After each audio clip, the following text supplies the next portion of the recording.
E aí galera, tudo bem com vocês? Eu sou o Felipe, sou membro do OBE e hoje eu vou acompanhar vocês nessa aulinha aqui sobre medidas de centralidade, dispersão e correlação. Bora lá ver sobre o que isso daí significa? Bom, o primeiro ponto que eu trago na aulinha de hoje é esse diagrama de dispersão. Eu queria introduzir ele logo no início para conseguir adaptar, familiarizar vocês a essa forma de visualizar, porque é uma maneira de visualizar os dados que a gente utiliza muito na estatística como um todo. Um diagrama de dispersão, normalmente, ele é utilizado quando a gente tem duas características e a gente quer mostrar uma relação entre elas. Então, aqui à direita, vamos exemplificar para ficar um pouquinho mais claro. Digamos que cada bolinha, cada pontinho desse daí, seja um aluno, e aqui embaixo a gente tem a quantidade de horas que ele estudou, e aqui em cima a nota. A gente consegue ver que a gente consegue fazer uma relação. Ah, quanto mais horas o aluno estudar, maior vai ser a nota dele, ou coisas do tipo. Então, normalmente a gente utiliza esse diagrama de dispersão quando a gente quer mostrar a relação entre as características de um evento em si, ok? Prosseguindo aqui com a nossa aula, agora eu vou mostrar um pouco sobre esse conceito que é a média. A média nada mais é quando a gente pega todo o conjunto, todos os dados que a gente tem de um determinado evento, a gente soma todos eles e divide pela quantidade total de dados que nós temos. Então aqui a gente pode ter um exemplo um pouquinho mais claro, que é a média da nota de uma turma. Então cada pontinho desse daqui é um aluno. Aqui está o número do aluno, tá em ordem alfabética, então a gente só tem um aluno aqui em cada pontinho do eixo horizontal. E aqui está a nota que ele tirou. Se a gente somar todas as notas que cada aluno tirou e dividir pela quantidade total de alunos, a gente vai achar a média da sala. Então, isso é uma forma que a gente consegue pegar um conjunto inteiro de dados e conseguir representar ele de uma forma melhor. Então, a média nada mais é do que uma medida representativa. A gente quer achar um ponto que mostre uma medida de centralidade, como o próprio nome já diz. Então, se a gente não quiser ver a nota de cada aluno da sala completa, a gente pega a nota de todos os alunos, soma e aí depois divide pela quantidade total, certinho? Agora, trazendo um pouco mais para o lado formal da parada, aqui está a fórmula que a gente utiliza da média. Pode até assustar a princípio esse símbolo de somatório, mas não é nada difícil, como o exemplo que está aqui ao lado direito eu vou mostrar para vocês. É basicamente o que eu já falei oralmente aqui para vocês. Então esse x barra é a notação que a gente usa para a média, né, o símbolozinho. O xi é a nota de cada aluno, digamos assim, é o termo individual correspondente, é cada valor, um por um. N é o número total de valores, seria a quantidade de alunos totais na sala. E o sigma aqui é o símbolo do somatório, que é basicamente a gente realizando essa soma várias vezes. Aqui, como eu tinha comentado, seria a nota de cada aluno. Então, ó, o primeiro tirou 7,7, o segundo 6,8 e assim vai. E a gente faz a soma de todas as notas, no final aqui daquele exemplo do gráfico que eu trouxe, dá 267,2 e divide pela quantidade total de alunos, que no caso eram 40 alunos naquela sala. Se a gente fizer a quantidade total de alunos, que é 40, isso vai dividir a soma total das notas, que é 267,2, isso resulta em uma média igual a 6,68. Significa que se a gente pegar todos os alunos da sala, em média a nota deles vai estar ali próxima de 6,68. É a medida que representa quão bem a sala foi na prova. É uma nota até que legal, né? Na minha ocasião eu passaria de ano com essa nota. Mas enfim, é uma medida de centralidade importante que a gente fica atento e saiba como utilizar ela em futuras situações, beleza? Bom, dando prosseguimento, vamos ver agora essa nova medida de centralidade que é a mediana. Resumindo conceitualmente, a mediana a gente vai pegar todos os dados, o conjunto de valores que nós temos, vamos ordenar eles e a gente vai escolher os valores centrais. É isso que é a mediana. Vamos ver um exemplo para ficar um pouquinho mais claro. Aqui a gente tem um conjunto dos funcionários de uma empresa, cada pontinho laranja desse é um funcionário, e aqui no eixo vertical a gente tem o salário que eles recebem. Então a gente consegue ver aqui que tem muitos funcionários que recebem nessa faixa de 2 até 10 mil reais, nesse intermediário aqui, e tem alguns poucos que devem ser os chefes, os gerentes, que recebem salários bem altos, 30, 35, quase 40 mil reais.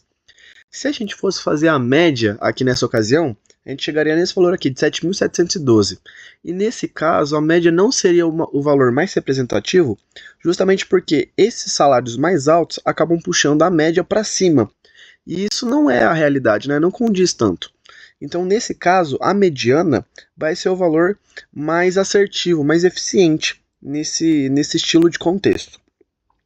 Prosseguindo aqui, vamos ver um exemplo um pouquinho menor para ficar mais nítido como é que se calcula a mediana. A gente tem aqui esse conjunto de notas que já estão ordenadas, 5, 6, 7, 8 e 9. E basicamente a gente quer o valor central, o valor do meio mesmo. Então a gente vê aqui, ó, tem 5 termos, a gente deixa 2 termos para cá, que é o 5 e o 6, 2 termos para lá, que é o 8 e o 9, e o termo central é justamente o 7. Se a gente fizesse a mesma coisa no gráfico anterior dos salários dos funcionários, a gente chegaria que a mediana é R$ 5.187,50, que é um valor um pouco mais condizente com a realidade que a gente tinha visto ali. Um ponto a se atentar também, que é importante detalhar aqui, é que se a gente tiver um conjunto com um número par de valores, de números, a gente tem que realizar o seguinte procedimento. Vamos pegar esse exemplo aqui. É um conjunto com 14 dados, né, 10, 11, 12, assim vai, já estão ordenados, e a gente vai querer identificar os termos centrais. Nesse caso aqui, como tem 14, a gente vai colocar 6 termos para o lado esquerdo, 6 termos para o lado direito, e os dois termos centrais aqui, o 18 e o 20, a gente vai pegar e vai fazer a média deles, porque a gente quer justamente o valor intermediário. Nesse caso aqui tem um errinho nos slides, mas vocês vão ver que tá 18 mais 20 dá 38, 38 dividido por 2 dá 19, não 16, 19. Então nesse caso aqui, nesse exemplo, o termo central, a mediana desse conjunto é 19, certinho? Bom, vamos partir agora para a última medida de centralidade da aula. Nesse caso eu trago aqui a moda, que é um pouco o que o próprio termo já diz, que a gente já conhece. A moda, o que é a moda? É aquilo que está em alta, é aquilo que a gente vê muita gente usando, que está sempre, que aparece com maior frequência. E na estatística é a mesma coisa. A moda é o valor que aparece com a maior frequência, é aquilo que aparece mais vezes. Vamos ver nesse gráfico aqui. Esse gráfico está falando sobre a distribuição do número de filhos por mulher. Nesse caso a gente tem umas 65 mulheres que possuem um único filho, umas 18 aqui que tem 2 filhos, umas 7 que tem 3 filhos e assim vai. Nesse caso, esse exemplo aqui, esse conjunto de valores, a gente consegue chegar que a moda desse conjunto é 1, porque muitas mulheres possuem um único filho. Então a gente chega na moda sendo aquele valor que aparece mais vezes. Vamos seguir aqui para a gente ver um exemplo para ficar um pouquinho mais claro também. A gente tem aqui algumas notas, que são 5, 6, 7, 7 e 9. Nesse caso, qual é a moda? A moda é o 7, porque ele aparece o quê? 2 vezes aqui. Então, é simplesmente ver o valor que aparece com maior frequência. Eu acho bacana da gente conseguir detalhar também que a gente tem a possibilidade de categorizar conjuntos com base na quantidade de suas modas. Se um conjunto não possui nenhuma moda, ou seja, todos os valores aparecem com a mesma frequência, se fosse aqui, ó, 5, 6, 7 e 9, todos os valores aparecendo uma única vez, não teria moda, nenhum valor aparece mais vezes que o outro. Nesse caso, é um conjunto amodal. Se for um conjunto com uma única moda, como é o caso desse exemplo aqui, é um conjunto unimodal. Se a gente tivesse duas modas, se fosse 5, 6, 6, 7, 7 e 9, o 6 e o 7 aparecendo 2 vezes, seria um conjunto bimodal, porque tem 2 modas. E se tiver mais que 2, aí a gente chama ele de multimodal. Aqui eu também trouxe outro exercício para a gente conseguir mesclar um pouco dos conteúdos que a gente já viu de medida de centralidade até agora. A gente tem um conjuntinho aqui, uma lista de números, e a gente vai querer calcular a média, a mediana e a moda. Bom, vamos primeiro calcular a média aqui. A gente faz a soma de todos os números dessa lista. A gente soma todos e chega nesse valor de 3.611. A quantidade de termos dessa lista, se a gente contar um por um, a gente vai ver que tem 10 termos. A gente vai dividir a soma total, que é 3.611, por 10, a gente chega que a média dessa lista de números é 361,1. Para fazer a mediana, a gente aproveita que a gente já ordenou os números aqui, e a gente vai querer o quê? Os valores centrais. Como é um conjunto de números com um número par de valores, a gente vai pegar justamente os termos centrais. Nesse caso aqui, como tem 10, a gente vai pegar o quinto e o sexto termo. Então a gente vai aproveitar que vai pegar o 299 mais o 325 e a gente vai fazer a média de ambos. 299 mais 325 resulta em 624. a gente faz a média, divide por 2, a gente chega em 312. Nesse caso aqui, 312 é a mediana dessa listinha de números. E para calcular a moda, que foi o último que a gente viu, é bem simples. A gente vai pegar aqui e ver qual é o que mais repete, qual é o termo que aparece com a maior frequência. Nesse caso a gente vê que o 236 aparece 2 vezes e o restante dos números aparece apenas uma. A gente vê que a moda desse conjuntinho, dessa lista, é de 236. Beleza? E por aqui a gente fecha essa primeira parte da aula de medidas de centralidade. Seguindo então com a nossa aula, vamos ver essa segunda parte, agora de medidas de dispersão. A primeira medida que eu trago para vocês é a amplitude. A amplitude é bem simples, ela nada mais é do que a variação máxima de um grupo de valores. O que isso quer dizer? Quer dizer que é o valor máximo de um conjunto menos o valor mínimo desse conjunto. É a variação que os valores conseguem assumir. Eu penso bastante na amplitude térmica. Então a gente pega um dia que fez 35 graus de máxima e 18 de mínimo. A gente vai fazer a amplitude térmica, que é o tanto que variou a temperatura. Vai ser 35 menos 18, que resulta em 17. Nesse caso, vamos pegar os gráficos que eu trouxe aqui. A gente tem dois gráficos que estão relacionando os atletas. Aqui tem o James e o Jericó. E a gente quer saber o tempo de conclusão de percurso deles. Então a gente tem o tempo e a corrida em si que ele realizou. Então a gente pega aqui, ó, o James. Ele tem feito uma corrida sempre no mesmo percurso. Ele sempre está aqui, ó, nesse meio termo de 60, às vezes vai para 70. Ele tem variado muito os tempos de conclusão dele. Então ele é um cara que varia muito. A amplitude dele é bem alta. Se a gente for ver aqui o cálculo, o tempo máximo dele, 71 minutos. O tempo mínimo dele, 41,5. A amplitude total dele foi de 29,5, ou seja, tem uma amplitude muito grande, ele tem uma variação muito grande nos seus treinos, ele oscila muito no tempo de conclusão. Enquanto esse segundo atleta aqui, o Jericó, está aqui, ó, sempre na mesma faixa. Qual foi o tempo máximo dele de conclusão? 62,3. O tempo mínimo, o valor mínimo, 52.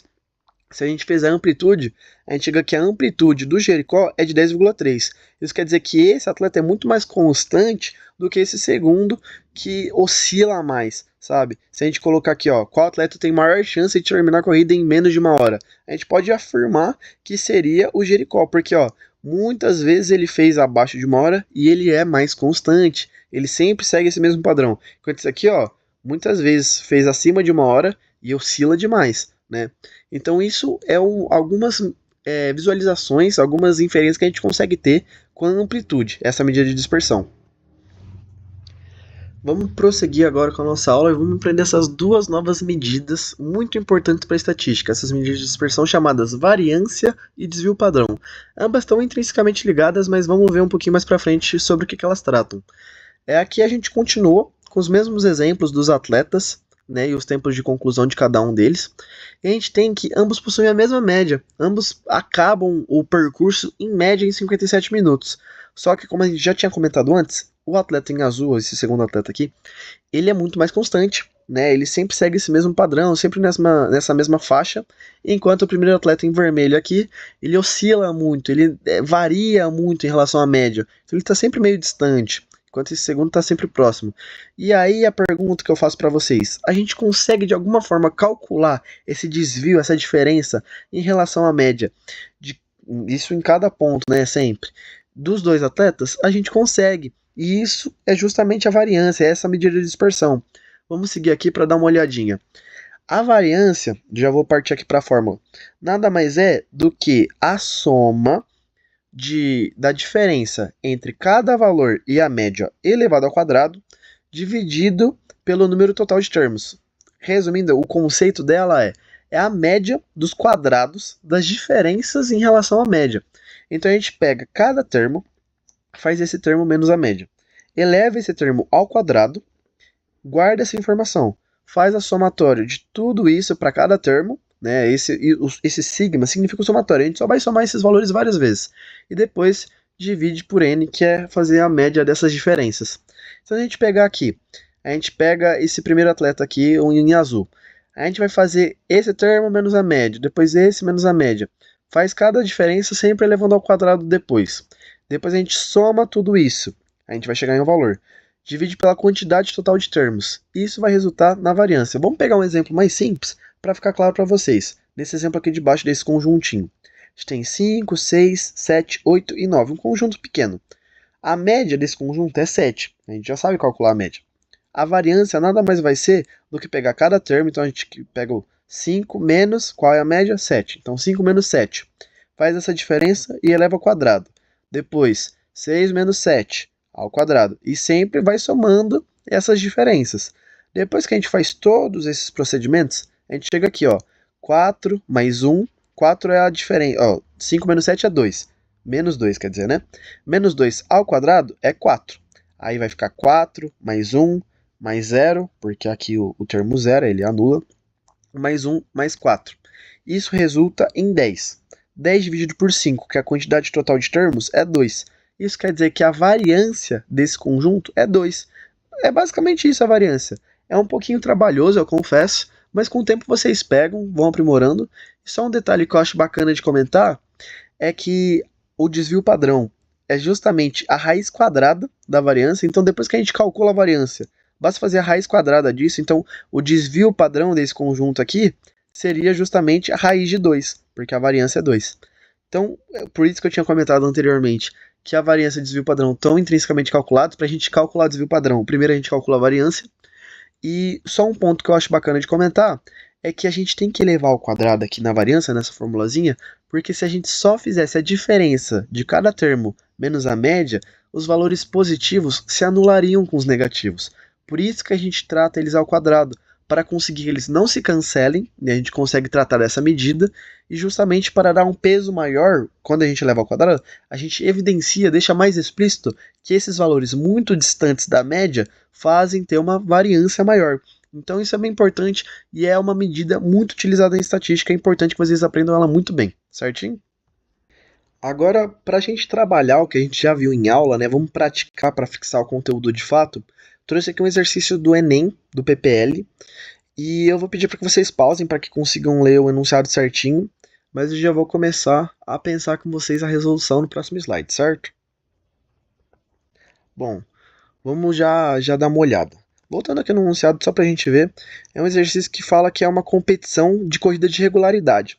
A gente tem aqui 5 equipes, ganha a equipe que fique mais próxima da média de 45 minutos, que é o que a organizadora pediu que eles ficassem próximos ali.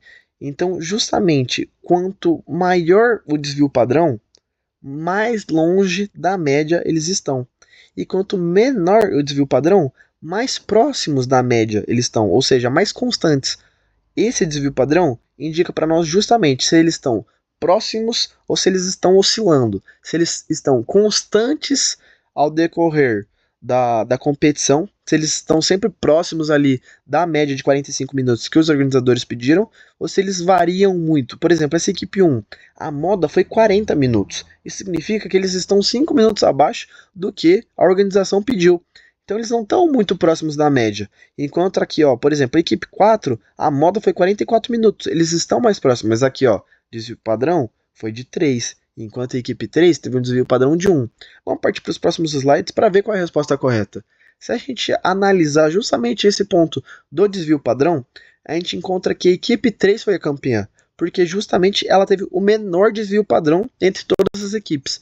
Isso nos diz que a alternativa correta é a alternativa C, que diz que a equipe 3 foi campeã. Aqui, ó, a gente vê que é a única que teve desvio padrão igual a 1, ou seja, ela variou pouco em relação à média, que era justamente isso que o exercício cobrava, certo? Agora, para fechar com chave de ouro, eu trouxe um exercício que esse sim é mais complicado, mais dificilzinho, mas é só os conteúdos que a gente já aprendeu até aqui. A gente tem que usar um pouquinho de lógica também para conseguir resolver. É do vestibular da AFA de 2019 e eu vou ler o enunciado com vocês para a gente resolver ele junto. O enunciado diz assim: em uma turma de 5 alunos, as notas de um teste de matemática são números inteiros, tais que a média aritmética e a mediana são iguais a 5. Nenhum aluno errou todas as questões. Então a gente já tem aqui, ó, a média e a mediana valendo 5. Vamos guardar essas informações. A gente sabe que nenhum aluno errou tudo. O teste vai de 0 a 10, então a gente infere isso. Então nenhum aluno tirou 0. A gente sabe que a mediana é 5 e a média é 5. Vamos continuar. Sabendo que esse conjunto de notas é unimodal, quer dizer que tem uma única moda, com moda igual a 8, Então, a diferença entre a maior nota e a menor nota é um número que é divisor de... Isso daqui, a diferença da maior nota e menor nota, é justamente a amplitude. A gente viu isso também na aula. Aí tem aqui as opções. Vamos ver a resolução. Como a gente tem 5 alunos nessa turma, a gente tem o nosso conjunto, a gente chama eles de termos genéricos. Então a gente chama de A1, A2, A3, A4 e A5. A gente sabe que a nossa mediana é 5. O que isso quer dizer? Que o termo central, quando posto em ordem, já está aqui. O A1, A2, A3 já está em ordem, né, da menor para a maior nota. Sabe que o termo central, a mediana, é justamente 5. Então o A3 vale 5. Como a média é 5 também, a gente pode escrever dessa seguinte forma, que a soma do A1 mais o A2 mais o A3, que vale 5, mais o A4 mais o A5, a soma de todos os valores do conjunto, dividido por 5, que é a quantidade de alunos na turma, tem que valer 5, porque é a média que o exercício nos deu. Então a gente tem, passando o 5 para lá, multiplicando, que a soma das notas dos 5 alunos vale 25. Então, como a gente sabe o A3, a gente sabe a mediana, a gente tem que o A1 mais o A2 mais o A4 mais o A5 vale 20, porque a gente passou o 5 para lá subtraindo. Como a gente já sabe que a moda é 8 e que esses termos aqui estão em ordem, o 5 é o A3. O A4 e o A5 tem que ser maior que 5, né? Porque eles estão em ordem crescente. Como a gente já tem isso, a gente chega que o A4 e o A5 tem que ser maior que 5 e que a moda é 8. Isso quer dizer que a moda aparece duas vezes, que é justamente o A4 e o A5. O A4 e o A5 valem 8. Então a gente vai chegar que a moda 8 são esses dois termos. Esses dois termos apresentam o valor 8. Então aqui, ó, moda 8, sabemos que os dois maiores valores são 8.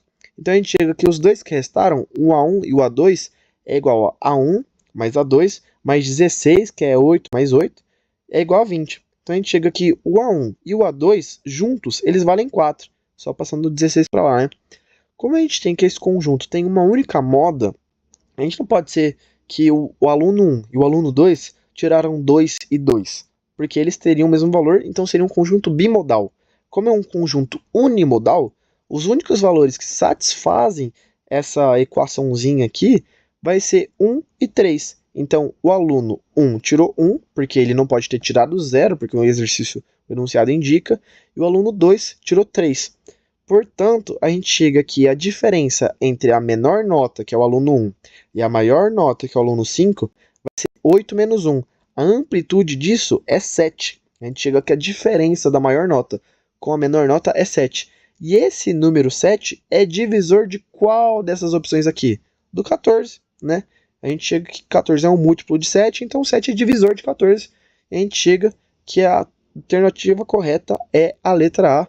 Portanto, finalizamos a nossa aula e espero que vocês tenham entendido, gostado e aprendido. Isso para mim é o mais importante. Espero vocês numa próxima e obrigado por ter prestado atenção. Valeu!